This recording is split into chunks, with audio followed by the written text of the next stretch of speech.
Hello coders, I'm back again with another Excel problem set scenario in which, as a medicine store worker in Apollo Pharmacy, I was given the task to make this data look more interactive, in which the orders of some medicines were being placed and some were being procured, that is delivered, and some were being not delivered. Now I was being asked to make it look more interactive. So what I will be doing is that for delivered, we'll be using a simple if function, and if this value is equal to delivered, then in place of delivered, the value which would be shown would be a.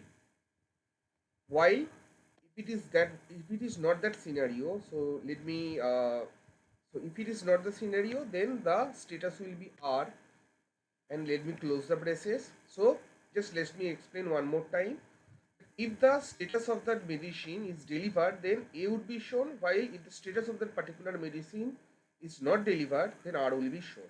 That's a simple formula. If let me press enter, and what I'll be doing is that I'll be selecting the range of cells all the way across to the down and press Ctrl D to duplicate the formula.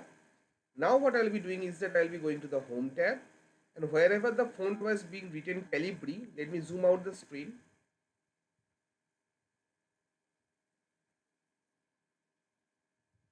Yeah. So wherever the font was being shown Calibri, I will be simply changing the font to Webdings and hit enter. Now let me just cancel out the zoom screen, and now what we can do is that we can right click on it and hide. So this looks Apollo Pharmacy 5. So let me press Ctrl P from my keyboard to view the print preview.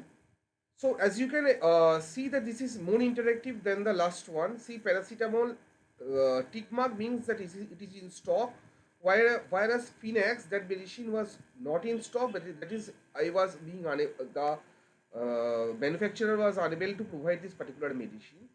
So that's a short video. Let me know in the comment section how you felt about this video. Thank you all guys, and happy coding.